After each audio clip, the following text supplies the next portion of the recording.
Another test review. There isn't much about this unit that I'd call easy, but the dates really are easier. They're also important.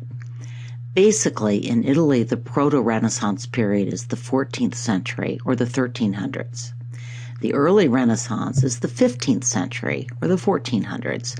Note that the lives of Cosimo de' Medici and his grandson Lorenzo pretty much span this century, and that it opens with the Bronze Door competition and more or less closes with Leonardo da Vinci. Leonardo is usually classed as a high Renaissance painter, but really the Last Supper is on the cusp. The Northern Renaissance is contemporaneous with the early Italian Renaissance. In other words, it's the 1400s. The first half of the 1500s or the 16th century is the time of the High Renaissance and our superstars. Note that these dates are clumped together in the first few decades of the 16th century. The Reformation also began in these years and spread throughout Northern Europe during the 16th centuries. The wars of religion will end in the following century, specifically in 1648. By then we'll be in a new unit. So I borrowed this review slide from another teacher and then wasn't really sure where to stick it. So I've stuck it into the test review. These are all important elements of both the Italian and the Northern Renaissance. But there were very important differences as well. I think this is a good summary, and it could help you with several of the questions. There will be a lot of matching questions on this test. Artists have become much more important. We're much more likely to know artists by name. And of course, the role of artists has changed in this period. You also need to know the difference between works in fresco, tempera, and oil. Then there are all those technique questions about perspective painting and printmaking. The good news is that every single matching question is already up on Moodle. You can practice them as many times as you want before the test. So here's something new in this particular test. There will be 5 attribution questions where we'll give you a work that you probably haven't seen and ask you to attribute it to an artist or maybe to an art historical period, such as, for example, the High Italian Renaissance. So, just to practice, who painted this scene of the Rhone River at night? Probably the same guy who painted Starry Night. Vincent van Gogh. They share an expressionist vision of the night sky, those strong, loose, swirling, and parallel brushstrokes, and even a color scheme. These attribution questions will, as I said, be a feature of most unit tests from now on.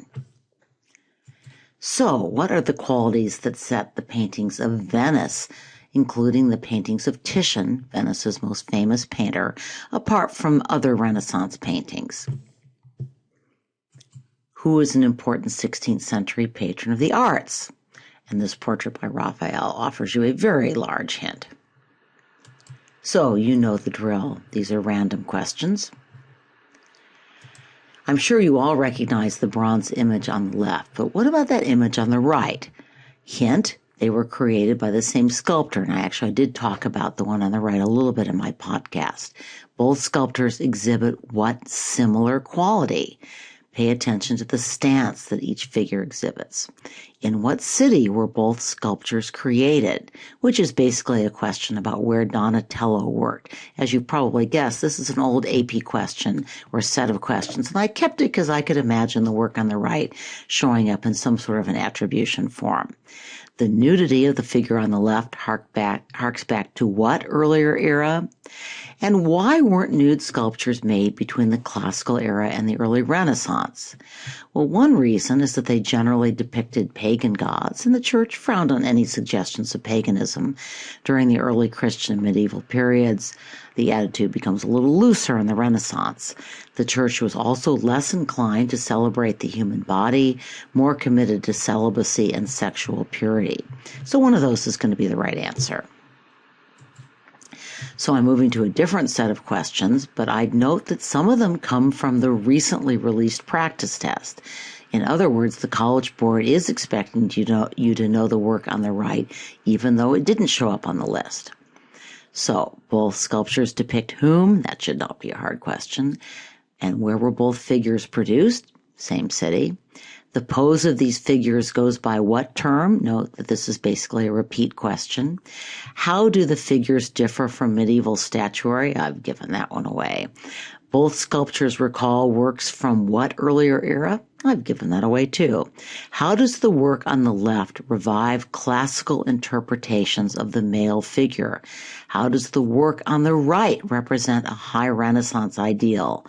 I don't think you're going to find any of these old AP questions particularly hard. They're really easier than the ones you will encounter on the new version of the test. Here's one that's a little tougher. What element makes the marble sculpture innovative? In other words, how does the sculptor choose to depict the subject somewhat differently than the sculptor of the statue on the left? I talked about this in my podcast. Think about the moment each artist chooses to capture and how they capture that moment. A related question, which is actually a new one from the College Board. In what way could the sculpture on the right be seen as a response to the sculpture on the left? In other words, what is the difference besides medium in the way the artist chose to approach the subject? The sculpture on the left was moved twice. Where was it placed originally? Where was it moved before it was again moved to a museum? And this actually is important because it goes to patronage and also to the political purposes of the statue. There are lots of questions on this painting. You may want to review your notes. So let's start with the basics. Who painted it? It dates toward the end of which century? Be careful here and remember what I said about keeping your early and high Renaissance artists and centuries straight. Who was the patron of this work? Who is the central figure in the painting? That's the naked lady standing on the cockleshell. Her pose is derived from what earlier source? I talked about that in my podcast. What made this central figure innovative for her time? And the painting is noteworthy for its fill in the blank. I don't think you'll find it hard.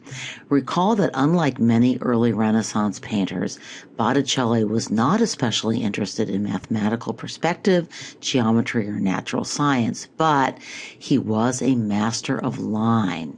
So again, I don't think you'll find it hard to identify the correct answer, even if you ignored all these hints.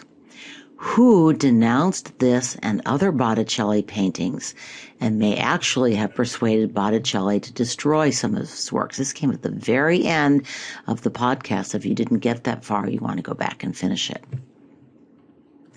So there's one more question about this work, and it's one I thought was a little tricky, although I did talk about this briefly in my lecture, and it showed up, I believe, in the Khan Academy materials as well. So, what philosophical school of thought may have influenced Botticelli? And I'm about to give you one of my freebies for those of you who watched the test review. There's actually quite a lot of debate over the philosophical meaning of this painting, but some scholars believe that the paintings reflect Neoplatonism. The famous Medici Academy, for example, was also called the Platonic Academy. So here's a summary of this argument, and I admit it, it's from Wikipedia. For Plato, and so for the members of the Florentine Platonic Academy, Venus had two aspects. She was an earthly goddess who aroused humans to physical love, or she was a heavenly goddess who inspired intellectual love in them. Plato further argued that the contemplation of physical beauty allowed the mind to better understand spiritual beauty. So, looking at Venus, the most beautiful of goddesses, might at first raise a physical response in viewers. Very good-looking naked girl, but then that lifted their minds toward the Creator. A Neoplatonic reading of Botticelli's Birth of Venus suggests that 15th century viewers would have looked at the painting and felt their minds lifted to the realm of divine love, or at least that might have been the intention. So here are some of the random questions that will appear in some form on the test. This image is no longer on the list, but again, I could imagine this kind of question showing up.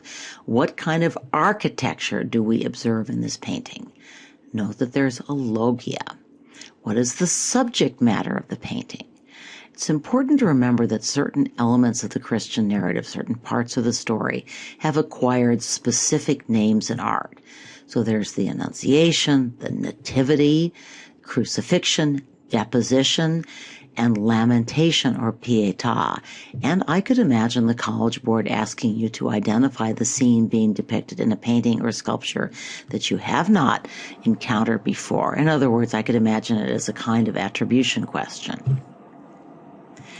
So this structure fell off the list, but I want you to know something about it anyway because it's so important in history, including regular history as well as art history. So, who designed this dome and supervised its construction?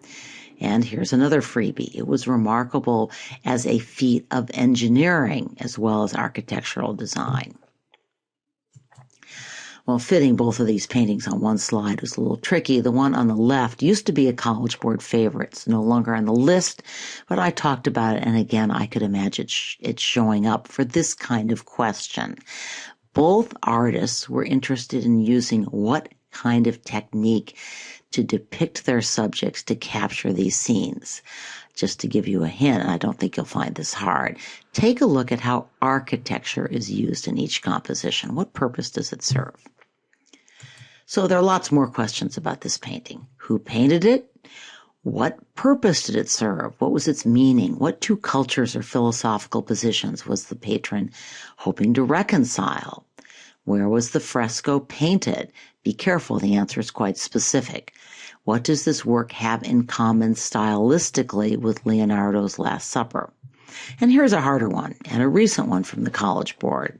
The illusionist architecture of this scene is based on, well, we know that it's classical imagery, and I did talk about this in my podcast, but I think this is a very picky question since it does not refer back to a required work, or even one that it was all that likely to show up in our study of classical work. So the answer is, another freebie, the Baths of Caracalla, which was a very prominent ruin in Rome. So on the upper left, you see an image of the baths as they appear today, and on the right, a 19th century imaginative reconstruction. Notice the coffered ceiling that also appears in the School of Athens and, of course, in the ceiling of the Pantheon. So, this is a question I got from another source. I didn't make this one up. What artist influenced this work, which is by Ghirlandaio? Well, since I think it's a hard question, I'm going to give you a big hint. Which of our required works also features a figure positioned in front of an open window that allows us a glimpse of a landscape beyond an interior room? So here are two details from the Merode altarpiece. How does this artist employ symbolism? What is this work? And what other required work features different architectural orders on each level? Still more random questions. Note that some of these refer back to earlier units. Okay, this is no longer required work, but I decided to keep some of the questions, previous AP questions about it, and I did talk about it in my podcast because I could imagine the College Board throwing you similar questions about this or another work by a superstar, one of our superstars that was not a required work. Who is the painter? Where did he paint? And I'll give you a big hint. He's very much associated with a particular city. Also note the emphasis on color and light and the asymmetrical composition. What period does this work belong to? How does the artist create an illusion of depth? What elements of the painting create a 3D impression? How is the painting composed geometrically? This is a little tricky, by the way, although I did emphasize this point in my podcast. So I'll give you a hint.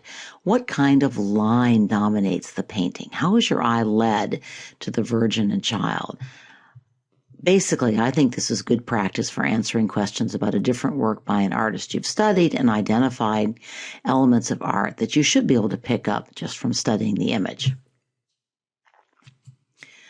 Back to the tribute money on the top, no longer required work. But how are the figures in both paintings portrayed? This is getting an important innovation of the Renaissance. So look at the bodies and the play of drapery over the bodies. I don't think you'll have a hard time coming up with the answer, even though neither of these was a College Board required work.